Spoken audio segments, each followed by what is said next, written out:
de la EBAU.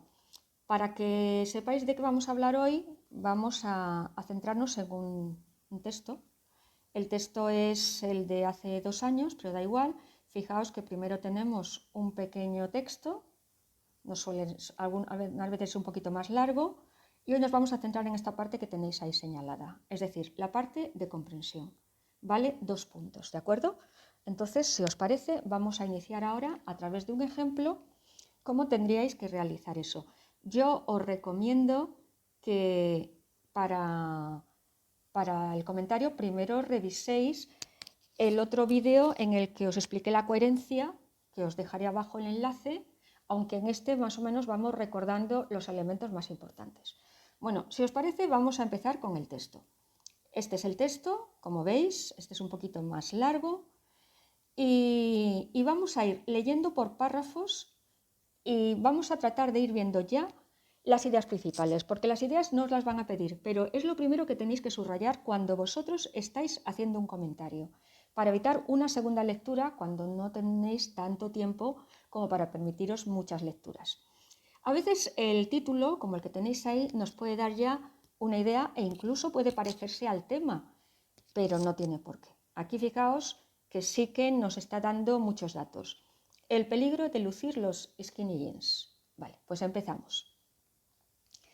Dice, los tacones de vértigo que no dejan caminar, los bolsos enormes que tanto cargan la espalda, el maquillaje que no permite respirar a la piel, los sujetadores pass-up que tanto aprietan el pecho. La moda y las tendencias está plagada de ejemplos en forma de prendas y complementos que, si bien pueden hacernos estar a la última y ser lo más chic del lugar, también pueden presentar un riesgo para nuestra salud y bienestar.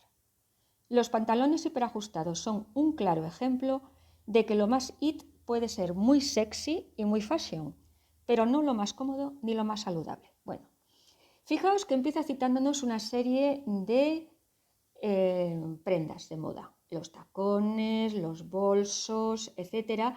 Pero todo eso ¿para qué?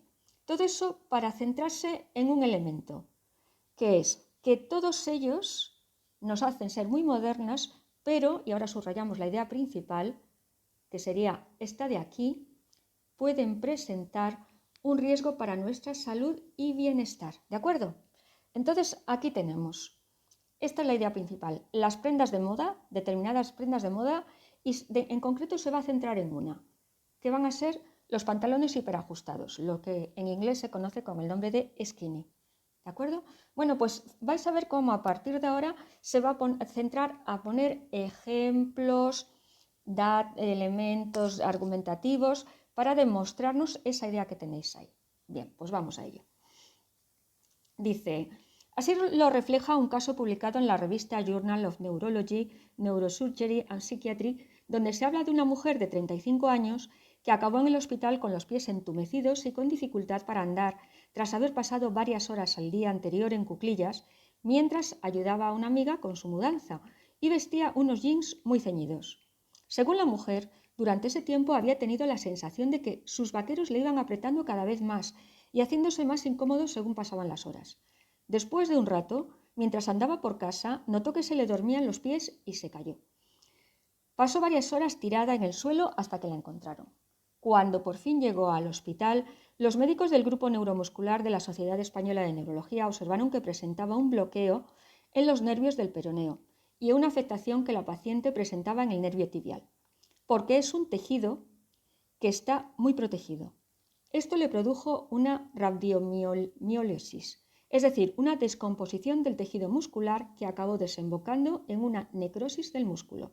Fijaos que nos ha dado un primer ejemplo, ¿vale?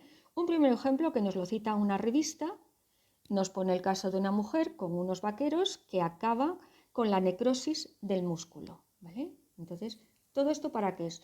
Para decirnos uno de los problemas que puede provocar, uno de los peligros que puede provocar, en este caso, ese tipo de pantalones.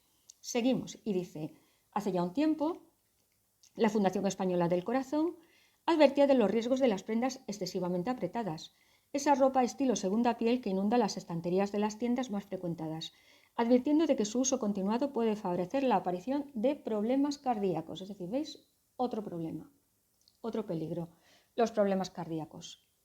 Según explica a este periódico Leandro Plaza, presidente de la Fundación Española del Corazón, si tú haces una presión exagerada, como sería en este caso la del tejano tan apretado, las venas se comprimen e impiden que el líquido de las piernas vuelva al corazón.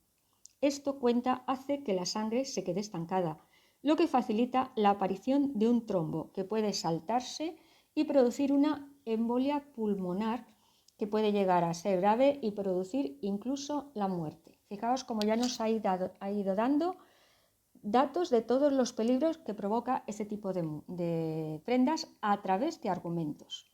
En lugar de decírnoslo directamente, que podría decir provoca esto, esto y esto, nos lo justifica.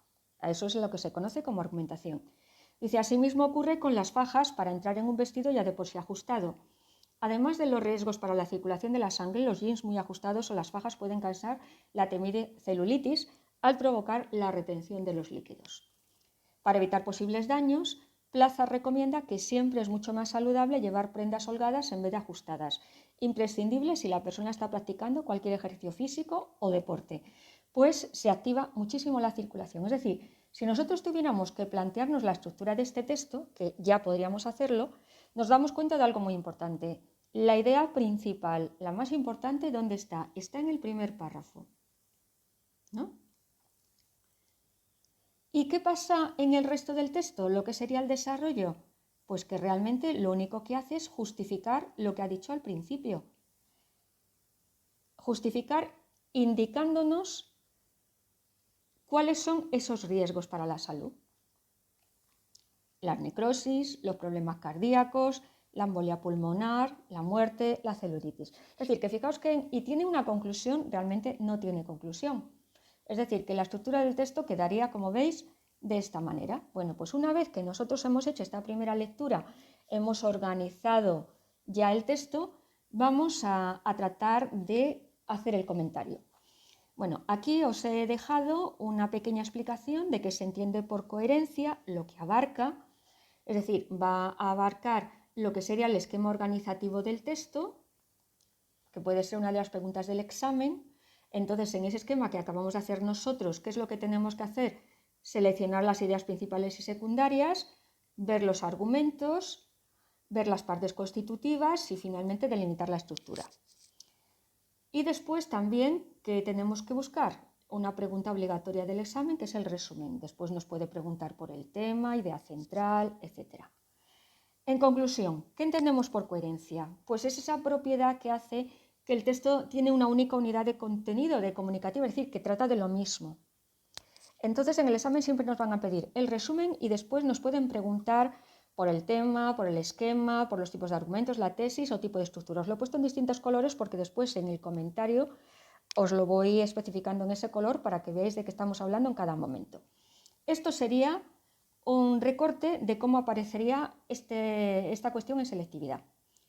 Valdría 2 puntos, sería la comprensión, empezaría, siempre os piden el resumen, ya sabéis que ahí tenéis un punto seguro, y después os he sacado opciones de distintos exámenes. Un año, por ejemplo, preguntaron por la tesis, otro preguntaron por la idea central que plantea el autor. Entonces, si os parece, vamos a ir respondiendo todas las posibles cuestiones que podrían hacernos sobre el texto. Vamos a empezar con el resumen. Y para el resumen, lo primero que tenemos que ver es cuáles son las características de un buen resumen. Primero, utilizar nuestras palabras. Cuando hablamos de nuestras palabras, quiere decir que parafraseamos el texto con palabras diferentes, a no ser, claro, que sean tecnicismos. Si nosotros hablamos de embolia, no tenemos más remedio que decir embolia, no podemos cambiar de palabra, ¿de acuerdo? Segundo, solamente nos tenemos que centrar en lo esencial y dejar lo accesorio. ¿Qué es lo accesorio? Lo que suelen ser los argumentos, que son las ideas secundarias. Es decir, un resumen no puede tener anécdotas, ni ejemplos, ni datos, ni comparaciones. Es decir, está formado solamente por las ideas principales y está en un único párrafo. Este podría ser un posible resumen, ¿de acuerdo? Fijaos que lo que hemos recogido ahí no es ni más ni menos lo que habíamos subrayado en el texto. Y con eso que hemos subrayado, vamos a recordar lo que habíamos subrayado, para que lo veáis. Habíamos subrayado que las prendas ajustadas pueden presentar un riesgo para la salud, como la necrosis, problemas cardíacos, embolia, muerte, celulitis. ¿Y ahora qué tenemos en el resumen? Pues fijaos, utilizar determinadas prendas de moda Puede provocar riesgos en nuestra salud como necrosis muscular, problemas cardíacos, embolia pulmonar y finalmente la muerte. Ya está. No hay que decir nada más. Todo lo demás son ideas secundarias, son argumentos para justificar todo lo que nos está diciendo ahí. Por lo tanto, aquí terminaríamos con el resumen y pasaríamos a ver el esquema organizativo del texto. Este es un modelo básico, es decir, el esquema estructural suele tener siempre una presentación donde puede aparecer la tesis, puede ser el párrafo 1, pero puede ser a lo mejor solamente la línea 1, ¿de acuerdo? El desarrollo suele coincidir con el cuerpo argumentativo, puede estar formada por varias ideas y cada idea principal con alguna secundaria. Y aquí estarían, estas ideas secundarias serían los argumentos. Y finalmente la conclusión en la que si la tesis no ha aparecido al principio, pues podría aparecer aquí. O en los dos. En el caso de este texto ya tenemos claro, como no hay conclusión, ya sabemos dónde va a estar la tesis. Pues vamos a continuar, si os parece. ¿De acuerdo? Vamos a ver cómo explicaríamos este texto.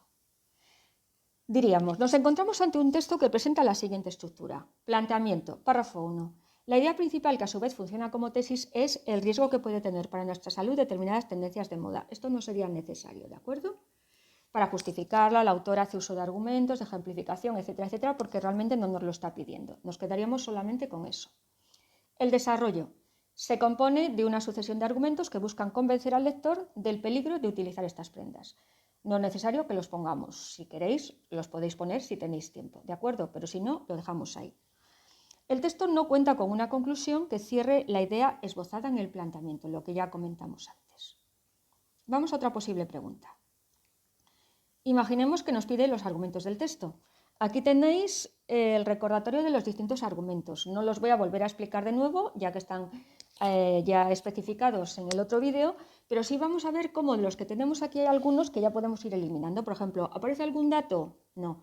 De autoridad sí, ¿no? Porque nos habla de Leandro Plaza, por ejemplo. Citas, también tenemos palabras literales de algún autor. ¿Nos está comparando algo? Pues parece que no. Y causa-efecto, hombre, podríamos hablar de lo que va provocando los pantalones. Generalizaciones indiscutibles, es decir, verdades evidentes. Sabemos que puede provocar enfermedades, pero no aparece como una verdad evidente. Descripciones y definiciones tampoco, ni contraste ni ideas, sí aparecen ejemplificaciones y no aparece experiencia personal. La experiencia personal sería yo viví este problema, por ejemplo. Ético tampoco, porque no es una cuestión ética, es una cuestión de salud y tampoco sentimental. Bueno, pues lo resumiríamos de la siguiente manera. Los argumentos aparecen en el desarrollo del texto. Entre ellos podemos destacar los siguientes. Argumento de autoridad.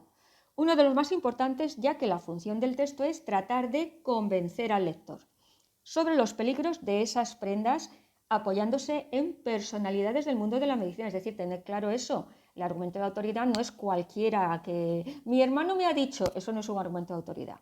Pero sí es un argumento de autoridad, un caso de una revista muy importante de medicina, los médicos de la Sociedad Española de Neurología o Leandro Plaza, que fijaos que os dice que es el presidente de la Asociación Española del Corazón. Es decir, esos sí son autoridades. Y entonces, fijaos que hay que ir citando lo que aparece de cada uno de ellos, entre comillas, y la línea en la que aparece. Después vendrían, fijaos, dicen, estas argumentaciones se explicitan esos riesgos y funcionan a su vez como ideas principales. Fijaos que las pusimos en el resumen. La necrosis del músculo, la aparición de problemas cardíacos y la embolia pulmonar y la muerte. Después tenemos argumentos de ejemplificación. Se habla de una mujer de 35 años, que nos explica en 2 párrafos, ¿verdad? Y nos relata el caso. Fijaos que esta parte del texto sería narrativa. También aparecen citas, cuando hay palabras literales para apoyar esta tesis. Si tú haces una expresión exagerada, que son palabras de Leandro Plaza. ¿Bien? Bueno, estos serían los más importantes que podemos encontrar. Vamos, si os parece, ahora al tipo de estructura. En el tipo de estructura lo que nos interesa ver es dónde está la tesis. ¿Qué es la tesis? La tesis es de lo que el autor nos quiere convencer. ¿De acuerdo? No es lo mismo que tema. El tema, acordaos que es un resumen del resumen. En cambio, la tesis es esa idea principal, la más importante de todas las ideas. Y suele aparecer al principio o al final del texto. Cuando aparece al principio se llama analizante, ¿de acuerdo? Aquí tenemos la tesis, al principio. Cuando está al final se llama sintetizante. Aquí la tenemos, al final. Y cuando aparece al principio o al final, esa estructura se llama encuadrada o circular. Entonces, si os preguntan por el tipo de estructura que tiene el texto, no por la estructura del texto. La estructura del texto sería planteamiento, desarrollo, conclusión. Y el tipo de estructura sería analizante, sintetizante, encuadrada. Vamos a ver cómo lo explicaríamos. Diríamos, atendiendo a esta estructura podemos confirmar que se trata de un texto expositivo argumentativo. Casi todos los textos que os van a salir son expositivos argumentativos. Recordad que esto se dio el año pasado. Expositivo es el que trata de enseñarte algo. Argumentativo, el que trata de justificar una idea. En este caso te expone, a través de esos argumentos de autoridad, pero también te argumenta que son peligrosos esos pantalones. Pero también aparece algún párrafo narrativo cuando nos habla del caso de la mujer de 35 años. Es de carácter analizante. ¿Por qué? Porque la tesis está en el planteamiento. ¿De acuerdo? Bien, pues pasamos a otra cuestión, que sería el tema. Otro gran problema con el que os soléis encontrar. ¿Y cómo encuentro yo el tema? Pues la manera de encontrar el tema es muy fácil. Primero hacéis el resumen, que acordaos que se hace con las ideas principales. Pues el tema sería como el resumen del resumen. O sea, tratar de centrarse en un sintagma, normalmente un sintagma nominal, lo más importante del texto, sin pasarse. Porque fijaos que os he puesto ahí la diferencia entre asunto y tema porque hay muchos alumnos que confunden el asunto con el tema. Vamos a ver la diferencia. Pensad en un poema que habla de un hombre que ha sido abandonado por su amada. Pues muchos dirían, el tema del texto es el amor. No, ese sería el asunto, que es de lo que se habla en el texto. En el texto se habla del amor, pero de cualquier tipo de amor, no, se habla de algo muy concreto, que sería el abandono, ¿no? El abandono por la persona amada. Es decir, eso es lo que os piden a vosotros, algo más concreto. Es decir, el asunto de este tema podría ser los skinny jeans o podría ser la ropa ajustada. Pero realmente no nos está hablando de la ropa ajustada, nos está hablando del peligro de ponerse ropa ajustada. Pues ese sería el tema. Entonces, mirad, si el texto es argumentativo, conviene que esté formado por esos tres elementos que tenéis ahí. ¿Por qué hacemos esta diferenciación? Pues porque cuando el texto es argumentativo es muy importante la posición del autor, la intención del emisor. Y la intención del emisor puede ser crítica, preocupación, defensa. Es decir, fijaos, son palabras abstractas que lo que nos indican es su actitud, su intención. Entonces, por ejemplo, aquí ¿qué diríamos? Pues podríamos decir preocupación por el peligro, después vendría en este caso, por el peligro para la salud.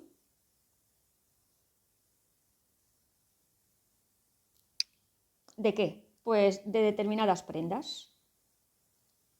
Entonces, fijaos cómo lo hemos estructurado. Primero, la intención del emisor, una palabra que indica cuál es la actitud. Después, la concreción del asunto, en este caso sería el peligro para la salud. Y después la explicación a través de un complemento del nombre, ¿vale? Si el texto es expositivo, la primera parte no debe aparecer, porque el texto expositivo suele ser objetivo. Por lo tanto, ya no es la preocupación o defensa o crítica o lo que sea, sino seríamos simplemente el peligro de las prendas. También lo podéis poner así en un texto argumentativo, ¿de acuerdo? Sin tener que poner esa primera parte. Vamos a ver, ¿veis? Lo que os decía antes, el asunto del texto es la ropa ajustada, pero el tema no es ese. El tema en este caso sería la reflexión. Esta de aquí lo podríamos quitar porque el tema no debería llevar verbos. La reflexión sobre el peligro de determinadas tendencias, ¿de acuerdo? Podríamos poner la reflexión sobre el peligro de las prendas ajustadas. La reflexión sobre el peligro para la salud de determinadas prendas. Es decir, como veis, podemos irle cambiando alguna palabra y no pasa nada. La esencia queda. ¿Y la esencia cuál es? La intención del autor, la concreción del asunto y después la apostilla sobre cuál es ese peligro. Entonces, fijaos que en este caso coincide con la tesis. ¿Por qué? Porque es lo que nos aparecía en el primer párrafo. Realmente, ¿por qué en este caso coincide? Porque el resto del texto son todo argumentos para justificarlo y no añade nada nuevo. Por eso no habría ningún problema.